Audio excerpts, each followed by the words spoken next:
Okay, so this is something I thought I wouldn't have to make an update on, but yet here we are! However, there are some corrections I do want to make. Number 1, I said the date wrong in the video.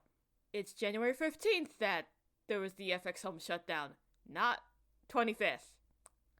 I got the date wrong, and I want to die. 2, I was kind of wrong about all of 0.2. It's not fully node-based since there's another editor that's different from the node-based one, which is the parameter editor. So, for those that dislike the node editor but still want to try out the current version of Olive, I say use the parameter editor. I still prefer 0.1 as playing around the ripple effects in that software feels more comfortable for me. And 3, it turns out that Kdenlive is not as beginner-friendly as I thought. User-friendly? Sure, but not exactly beginner-friendly. If you want something that is basically more beginner-friendly, then iMovie for Mac and just look up archives of Windows Movie Maker and you'll be set for beginner-friendly stuff, But yeah, I do say that Kdenlive is much more user-friendly compared to other open source software, especially compared to OpenShot and Shotcut. But anyways, that's all the corrections I want to talk about. Now it's time for the massive egg on my face. One thing I did not properly brought up in my initial video about HitFilm is that I did hastily went out of my way to brought up the subscription for HitFilm Pro. It was before I realized that it was decided that, oh yeah, HitFilm Pro users, you may not have HitFilm Pro anymore, but you can at least get to keep HitFilm Creator. Isn't that great? A lot of Pro users post art lists dislike that. So I thought, okay, maybe you could try that FX Home subscriptions extender to try to keep HitFilm Pro, and maybe I could do that post shutdown. Or post my subscription, expiring. It was not viable for the latter. Why exactly? Well, the Pro license file has to be backed up before the subscription end. And I didn't think to back that up because I am an absolute moron in that front.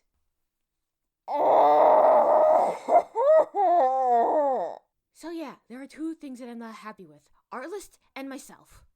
We'll start with the Artlist first, because quite frankly, they actually deserved it more. I tried to hold back when I made my first video about HitFilm, after so many rewrites, but now I am going to be utterly mean.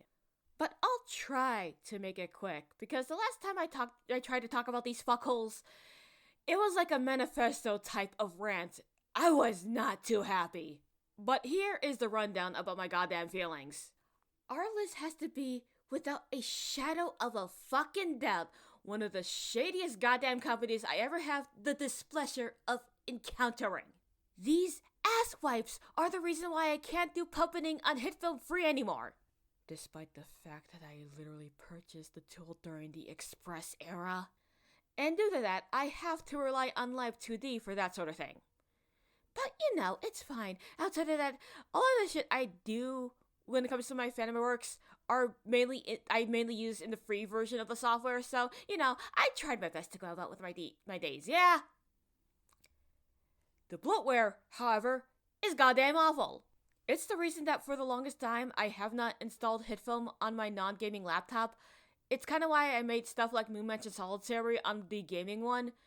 It was only until, late 2023 or 2024 that I decided to install HitFilm on the non-gaming one, which finally works after chugging through the bloatware. It's still annoying though! And forcing those that were subscribed to HitFilm Pro to downgrade to HitFilm Creator is without a shadow of a doubt one of the scummiest moves that any corporation could do, especially for those that stayed loyal for so long. Honest to God, this is a shot in the face. So, yeah, Artlist sucks.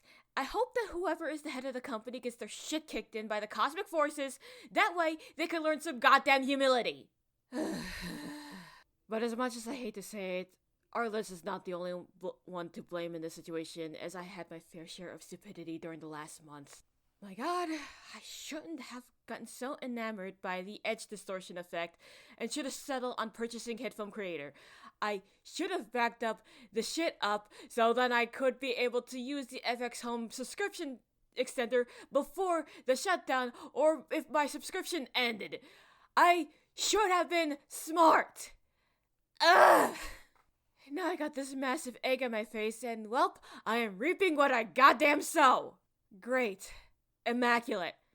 Totally not feeling like wanting to eat drywall. At this point, I wouldn't blame anyone for clowning on me for this decision.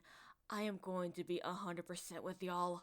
Now, in all fairness, the person who made the FX Home extender was apologetic about not being clear about having to back up the Pro license before the subscription ends in their post. And while I do accept their apology, I will say that it's not exactly their fault. Like, should they have been more clear about that? Yes. Did I still fuck myself over? Yes. Very yes. As I said though, I am reaping what I sow. Like, as much as I wanted to use DaVinci Resolve, and trust me, I kinda did, none of my computers have good processors, therefore they couldn't handle it. And as much as I wanted to use Kdenlive and Olive, both editors don't have the exact needs that HitFilm fulfills for me, you know what I'm saying? Who knows, maybe I'll probably use them as a little challenge for myself, just in case if I know what the fuck I'm talking about.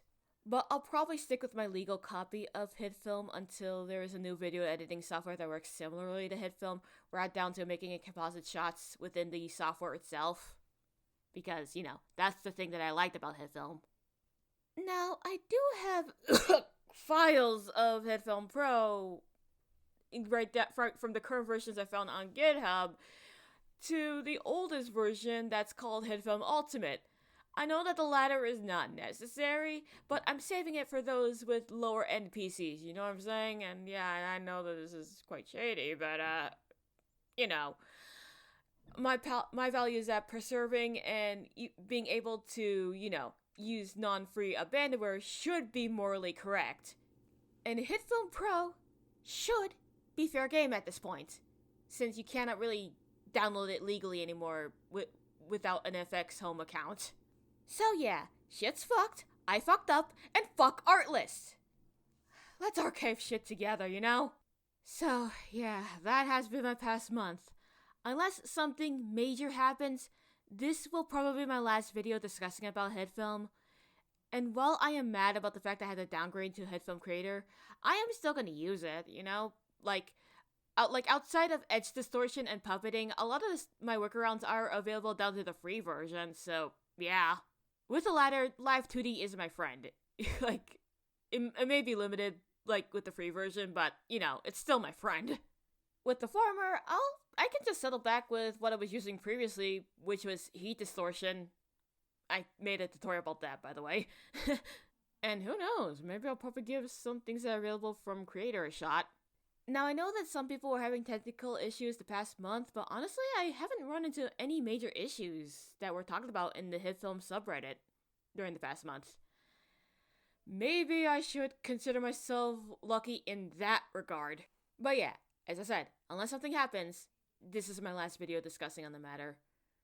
I will try to operate as usual, i.e. speed paints, and how I make my fanime/web series. After all, there are some things that are long overdue.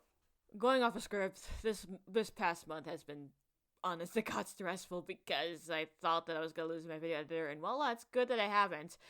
It does suck for the people that are, like, not able to get HitFilm legally anymore. If you are watching this video and don't have an FX Home account, especially now that FX Home is gone, and are new to video editing or want to step up your editing game, and want to create stuff that's similarly to how I composite my fanime works, web series, or anything art-related in general, then please. Either settle with open source software like Kdenlive and Olive, use DaVinci Resolve if your computer has a good processor, go to software that at least gives the option of one-time payment, or just go to straight-up piracy when it comes to older versions of software, not non-free abandonware that older versions of HitFilm Pro have become, or anything from Adobe. Whatever you decide to do, you'll probably feel a lot less stressed out than I was for the past month. Trust me.